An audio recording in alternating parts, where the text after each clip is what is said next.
Guys आज के इस वीडियो में हम लोग मल्टी थ्रेडिंग को देखने वाले हैं कि क्या होती है मल्टी थ्रेडिंग और जावा में इस चीज़ को कैसे अचीव करना है और क्यों अचीव करना है। कि यार मल्टी थ्रेडिंग को मैं क्यों अचीव करना चाहूँगा जब मेरी ज़िंदगी इतनी अच्छी चल रही है। बाकी जो मेरी ट्रेडिशनल जावा के फॉर लूप, वाइल लूप और बाकी कंस्ट्रक्ट जो मैंने पढ़े हैं उनकी सहायता से, तो मैं मल्टी थ्रेडिंग को क्यों इस्तेमाल करना चाहूँगा। मैं आप लोगों को एग्जाम्पल देना चाहूँगा एक रेस्टोरेंट का। ठीक है, मान लो कि एक रेस्टोरेंट है, ठीक है, उस रेस्टोरेंट में आपके वेटर्स हैं, ठीक है, और वो वेटर्स अलग अलग लोगों को जो है सर्व कर रहे हैं, कह रहे हैं कि सर आप क्या लेंगे, आप क्या लेंगे, इस तरह से अलग अलग कस्टमर्स के पास वो जा रहे हैं।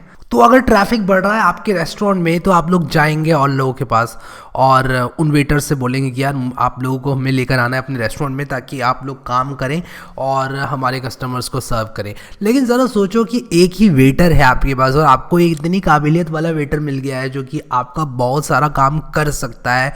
मान लो उसने एक ऑर्डर लिया, ठीक है, एक ऑर्डर पे वो गया, एक टेबल पर गया और उसने एक ऑर्डर लिया। तो यार यहाँ पर जल्दी से बना लेता हूँ एक आपका रेस्टोरेंट।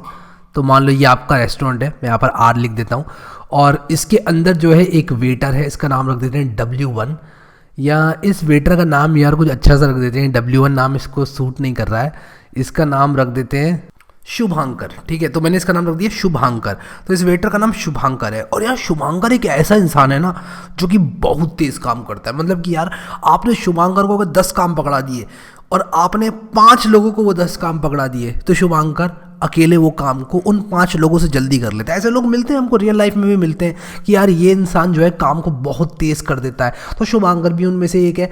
अब मान लो आपके पास आ जाते हैं 5 कस्टमर, कहते हैं मुझे खानी है रोटी, एक कहता है मुझे खानी है चाउमीन, एक आता है कि मुझे मिल्क शेक पीना है, और एक और आ जाता है वो कहता है कि मुझे खाना है पनीर बटर मसाला, वो भी तंदूरी रोटी के साथ। ठीक है, ये सारे के सारे लोग आ जाते हैं और अलग अलग टेबल पर आके बैठ जाते हैं।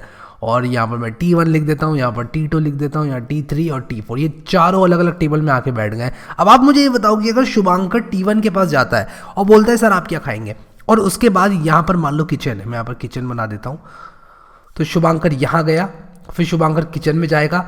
क्या शुभांकर T1 का ऑर्डर लेकर किचन में जाएगा और वेट करेगा जब तक T1 का ऑर्डर नहीं बन जाता, और उसके बाद T1 को दे देगा ऑर्डर कि सर आपका बन चुका है। फिर T2 के पास जाएगा, फिर T2 का जो ऑर्डर है वो किचन में लेकर जाएगा, और उसके बाद जैसे ही T2 का ऑर्डर बन जाता है किचन से तो वो आएगा वापस T3 के पास, और उसके बाद T3 का ऑर्डर किचन में लेकर जाएगा, और जैसे ही T3 का ऑर्डर बन जाता है वापस T3 के पास लेकर जाएगा, और उसके बाद T4 के पास जाएगा। अगर वो ऐसा करता है तो देखो कोई इसमें प्रॉब्लम नहीं है, बस प्रॉब्लम ये है कि सबका टाइम वेस्ट होगा। ठीक है, इससे बेटर अप्रोच क्या हो सकता है? इससे बेटर अप्रोच ये हो सकता है कि जो किचन में हमारे शेफ़ बाबू बैठे हुए हैं, शेफ़ बाबू ये बोलेंगे कि यार तू जो है शुभांकर से बोलेंगे, शुभांकर यार तू इतना तेज़ आदमी है, तू इतनी तेज़ दौड़ सकता है, इतनी तेज़ तू इतने सारे डिशेस एक साथ कैरी कर सकता है, तू ऐसा क्यों नहीं करता कि यार तू T1 के पास जा, T1 का ऑर्डर लाके मुझे दे और उसके बाद मेरे ऊपर छोड़ दे। जैसे ही T1 का ऑर्डर बन जाएगा मैं तेरे को बोल दूंगा, तो T2 T3 T4 का भी ऑर्डर लेके मेरे पास आ, और जैसे जैसे लोग आते जा रहे हैं तो उनका ऑर्डर मेरे पास लेकर आता जा। उससे क्या होगा कि जैसे मान लो मुझे प्याज फ्राई करनी है T2 और T4 दोनों के ऑर्डर के लिए, मान लो इन दोनों का ऑर्डर कुछ इस तरह का है कि दोनों के लिए जो है अनियन को फ्राई करना पड़ रहा है। ठीक है, अनियन की स्पेलिंग गलत लिख दी मैंने, ठीक है यार, अनियन मान लो फ्राई करनी पड़ रही है, तो क्या होगा कि अनियन को सिर्फ एक बार फ्राई करेगा। ठीक है, अनियन फ्राई सिर्फ एक बार करनी पड़ेगी शेफ़ बाबू को। तो शेफ़ बाबू कह रहे हैं कि यार शुभांकर तू सबके ऑर्डर एक साथ लेकर आ, यानी कि तू पैरेलली सबके ऑर्डर लेकर आ और मुझे दे। ठीक है, तू वेट मत कर यहाँ पर एक ऑर्डर के लिए, क्योंकि तू इतने टाइम में दूसरे ऑर्डर्स ला सकता है, तो तू अपना टाइम वेस्ट मत कर यहाँ खड़े होके। इसी तरह से कुछ मल्टी थ्रेडिंग का कंस्ट्रक्ट भी है जावा प्रोग्रामिंग के अंदर। देखते हैं यहाँ पर नोट्स मैंने बना लिखे हैं आप लोगों के लिए कि क्या मैंने यहाँ पर लिखा है नोट्स में। तो देखो यहाँ पर मल्टी प्रोसेसिंग और multi threading both are use to achieve multitasking. ठीक है, तो देखो मल्टीटास्किंग एक चीज़ है, मल्टी प्रोसेसिंग एक चीज़ है, मल्टी थ्रेडिंग एक चीज़ है, मल्टी यूज़र एक चीज़ है। ठीक है, यहाँ पर हम लोग मल्टी थ्रेडिंग को पढ़ेंगे। ठीक है, एक ब्रीफ में आप लोगों को डिफरेंस बता देता हूँ। सबसे पहले मल्टी यूज़र की बात कर लेते हैं। ठीक है, आपने विंडोज़ का कंप्यूटर देखा होगा। ठीक है, आप विंडोज़ में अलग अलग तरह के यूज़र्स बना सकते हो। ठीक है, आप अलग अलग यूज़र्स को विंडोज़ में दे सकते हो काम करने के लिए। लिनक्स में क्या होता है, लिनक्स में आप लोग अलग अलग यूज़र्स बना सकते हो, टर्मिनल से लॉगिन दे सकते हो, और अलग अलग यूज़र जो हैं एक ही टाइम पर एक ही कंप्यूटर में लॉग इन हो सकते हैं। आपने देखे होंगे लिनक्स के सर्वर्स, अगर आप लोग थोड़ा बहुत भी एडवांस काम करते हैं कि यार आपका जो कलीग है वो भी उसी सर्वर में काम कर रहा है और आप भी उसी सर्वर में काम कर रहे हो, तो ये एक मल्टीटास्किंग हो गई, ठीक है। तो इस तरह से आप लोग जो है मल्टीटास्क कर सकते हो, आपका जो दोस्त है और आप जो है एक ही सर्वर में काम करके। मल्टी प्रोसेसिंग और मल्टी थ्रेडिंग क्या होती है? मल्टी प्रोसेसिंग मतलब एक ही ऑपरेटिंग सिस्टम में अलग अलग प्रोसेसेस को स्पॉन करना, यानी कि जैसे यहाँ पर एक ओएस है आपका, आपने अलग अलग प्रोसेसेस उसमें चला दिए हैं। मान लो आपने एक क्रोम चला दिया है, आपने यहाँ VS कोड चला दिया है, फिर उसके बाद मान लो आपने यहाँ पे नोटपैड प्लस प्लस चला दिया है, उसके बाद मान लो आपने 2-3 और प्रोसेसेस चला दिए हैं और आपका ऑपरेटिंग सिस्टम उसको बहुत अच्छे से हैंडल भी कर रहा है, ठीक है। तो ये काम जब आप करते हैं तो ये है मल्टी प्रोसेसिंग। अब यहाँ पर आप मुझे एक बात ज़रा बताओ कि अगर मान लो कि आपको एक प्रोसेस के अंदर ही मल्टीटास्किंग करनी है, एक प्रोसेस के विद इन, जैसे कि एक क्रोम टैब है, ठीक है। इस क्रोम टैब में मैं चाहता हूँ कि जो मेरे डेटा है बैकग्राउंड से पुल होकर आता रहे, या फिर एक और एग्जांपल मैं लेता हूँ कि ये जो टैब है, मान लो in order to improve Chrome, ये टैब मेरा डेटा क्रोम सर्वर्स को भेज रही है, ठीक है। अगर वो ऐसा कर रही है तो क्या वो मुझे ये PDF दिखा सकती है and at the same time data भेज सकती है? हाँ, भेज सकती है। विद इन अ प्रोसेस मुझे मल्टीटास्किंग करनी है, तो जब मुझे with in a process multitasking करनी है तो मैं यूज़ करता हूँ थ्रेड्स को। तो थ्रेड्स जो होते हैं वो एक प्रोसेस का हिस्सा होते हैं और एक प्रोसेस की मेमोरी को शेयर करते हैं, ठीक है। थ्रेड्स जो होते हैं वो लाइट वेट होते हैं, प्रोसेस जो होती है वो हैवी वेट होती है। तो कभी कभी हम लोग प्रोसेसेस को स्पॉन करना भी थ्रेड्स के कंपैरिजन में ज़्यादा प्रेफर करते हैं, but that depends upon the situation. और ये ऑपरेटिंग सिस्टम्स का टॉपिक है, तो यहाँ पर हम लोग बहुत ज़्यादा इसमें नहीं घुसेंगे, क्योंकि हम लोग जितना ज़्यादा इसको डिग करेंगे उतनी चीज़ें निकल के आएंगी। इंटरप्ट क्या होता है और उसके बाद इंटर थ्रेड कम्युनिकेशन कैसे होता है। तो कुल मिला के बताऊँ तो ये टॉपिक अपने आप में एक बहुत बड़ा टॉपिक है, बट हम लोग इसमें सिर्फ जावा वाला पार्ट लेंगे। और जब आप लोग ऑपरेटिंग सिस्टम वगैरह पढ़ोगे कभी, तो आप लोगों को ये चीज़ें अच्छे से समझ में आएंगी। या हो सकता है कि आप में से कई लोग ऑपरेटिंग सिस्टम पढ़ के ही आ रहे हों, तो गुड फॉर देम, ठीक है। तो इन अ नटशेल क्या है, थ्रेड जो है वो शेयर्ड मेमोरी एरिया यूज़ करते हैं प्रोसेस का, और थ्रेड्स जो है उसमें कॉन्टेक्स्ट स्विचिंग फास्टर होती है। थ्रेड्स एक दूसरे से बहुत फास्ट इंटरैक्ट कर सकते हैं। तो होता क्या है कि जब आपके ऑपरेटिंग सिस्टम में बहुत सारी रिसोर्सेज हैं, मान लो CPU है आपके कंप्यूटर में और वो बहुत पावरफुल CPU है, आपके कंप्यूटर में रैम लगी हुई है, आपके कंप्यूटर में फास्ट स्टोरेज है, और आप लोगों ने एक प्रोसेस के अंदर अलग अलग थ्रेड्स जो है वो चला के रन कर रखे हैं।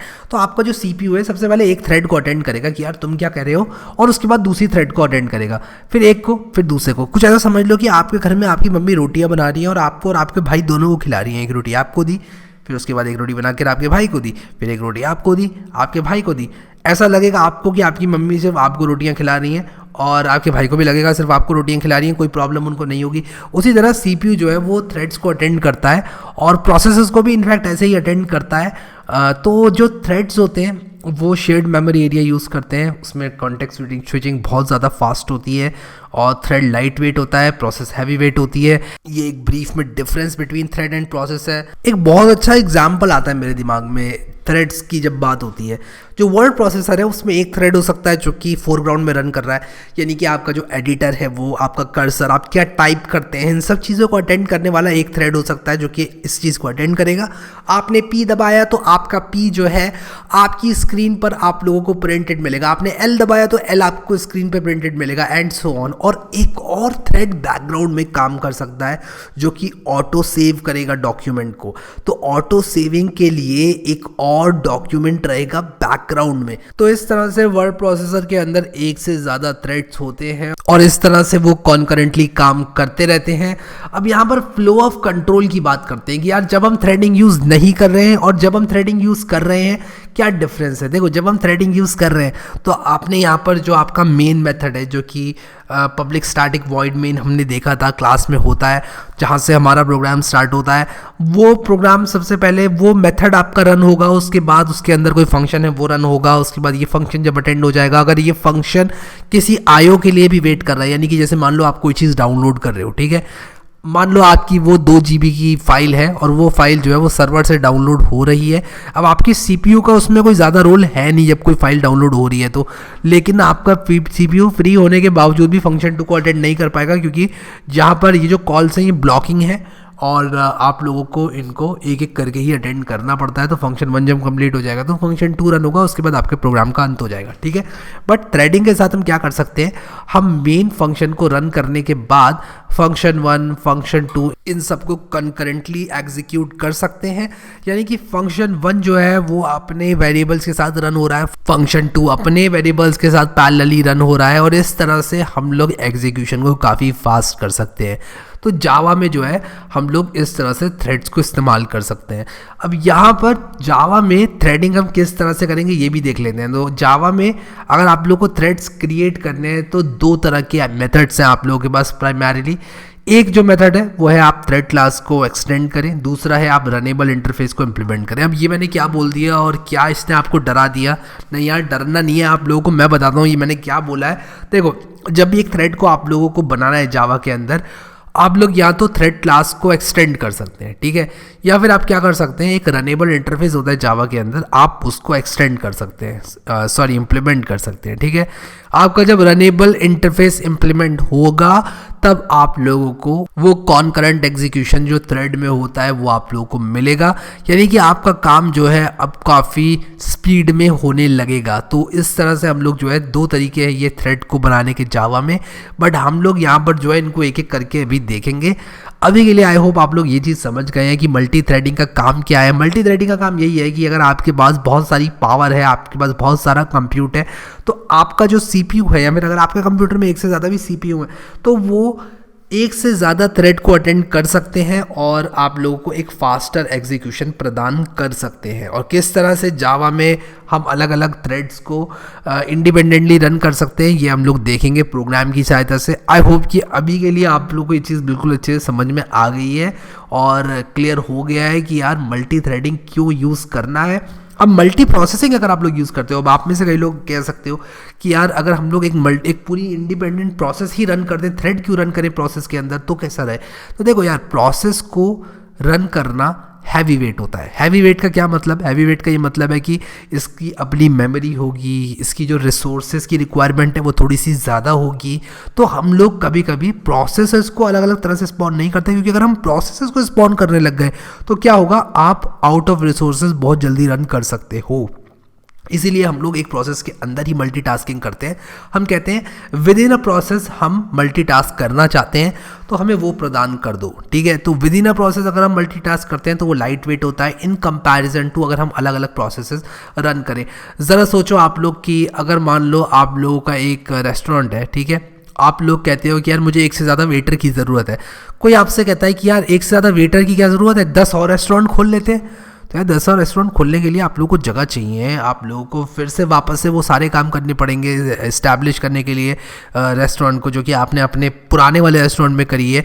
तो आप लोग चाहेंगे कि आपका जो रेस्टोरेंट है पुराना वाला, आप उसी में वेटर्स को बढ़ाएं, यानी कि आप थ्रेड्स को स्पॉन करें, रादर देन आप एक नया रेस्टोरेंट ही बना लें। अब ऐसा नहीं है कि आप लोग को कभी भी प्रोसेसेस को स्पॉन नहीं करते हो, प्रोसेसेस को भी आप लोग स्पॉन करते हो, बट अगर आप लोगों को लाइट वेट इंडिपेंडेंट एग्जीक्यूशन चाहिए एक ही प्रोसेस के अंदर, तो हम थ्रेड्स को इस्तेमाल करते हैं। कैसे जावा में इस चीज़ को करेंगे हम लोग देखने वाले हैं आने वाले वीडियो में। आई होप कि आप लोगों को समझ में आ गया यहाँ पर जो मैं आप लोगों को बताना चाहता था। अगर आप लोग इस वीडियो को बीच से देख रहे हैं और आपको नहीं पता कि ये कोर्स भी एग्जिस्ट करता है, तो आप लोग इस प्लेलिस्ट को एक्सेस कर लेना, link is in the description. यहाँ पर मैंने सब कुछ बता रखा है आप लोगों को जावा के बारे में। अगर आप लोगों को कुछ भी नहीं आता, इनफैक्ट अगर आप लोग एक प्रोग्रामिंग बिगिनर भी हैं, तब भी आप लोग इस कोर्स को स्टार्ट कर सकते हैं और इस लेवल तक पहुँच सकते हैं। सो अभी के लिए इस वीडियो में इतना ही guys. Thank you so much guys for watching this video and I will see you next time.